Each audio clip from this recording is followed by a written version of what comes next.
4 মাস আগেও মিকেল মেরিনোর বিশ্বকাপ খেলা ছিল বড় এক অনিশ্চয়তা। গুরুতর চোটে অনেকেই ধরে নিয়েছিলেন হয়তো বিশ্বমঞ্চের স্বপ্নটাই ভেঙে যাবে তার, কিন্তু আলোচনার বাইরে নীরবে চলছিল মেরিনোর ফিরে আসার লড়াই। সেই লড়াইয়ের পুরস্কার মিলল বিশ্বকাপের নক আউট মঞ্চে। পর্তুগালের বিপক্ষে শেষ 16 ম্যাচে 85 মিনিটে বদলি হিসেবে মাঠে নামেন স্প্যানিশ মিডফিল্ডার, আর নিজের প্রভাব দেখাতে সময় নেন মাত্র 6 মিনিট।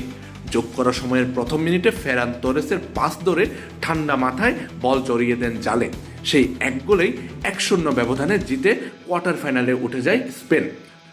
তবে এটি শুধুই একটি জয়সূচক গোল নয়, এই গোল যেন 4 মাসের অপেক্ষা, পুনর্বাসন আর কঠিন সময়ের বিরুদ্ধে মেরিনোর ব্যক্তিগত জয়েরও প্রতীক।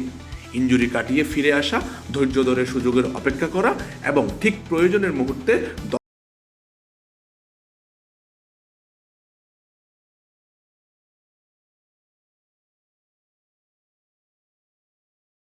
দলের ভরসা হয়ে ওঠা, সবকিছুর নিখুঁত প্রতিফলন দেখা গেছে এই মুহূর্তে। চলতি বিশ্বকাপে এখন পর্যন্ত 5 ম্যাচে মাত্র 141 মিনিট খেলেছেন মেরিনো, কিন্তু অবদান যে সবসময় মিনিট দিয়ে মাপা যায় না, সেটাই আবারও প্রমাণ করলেন তিনি। সীমিত সময়ে 1টি গোল, মাত্র 8টি বল স্পর্শ, 2টি গুরুত্বপূর্ণ ফাউল আদায় এবং 1টি বল রিকভারি, পরিসংখ্যানও তার কার্যকারিতার সাক্ষী। ফুটবলে সব নায়ক শুরু থেকেই আলোয় থাকেন না, কেউ কেউ অপেক্ষা করেন সঠিক মুহূর্তের জন্য। মিকেল মেরিনো তেমনই একজন। ইনজুরির অন্ধকার পেরিয়ে বিশ্বকাপের নকআউট মঞ্চে এসে তিনি মনে করিয়ে দিলেন একটি মুহূর্তই বদলে দিতে পারে পুরো গল্প। আমজাদ হোসেন আবির, খেলা 71।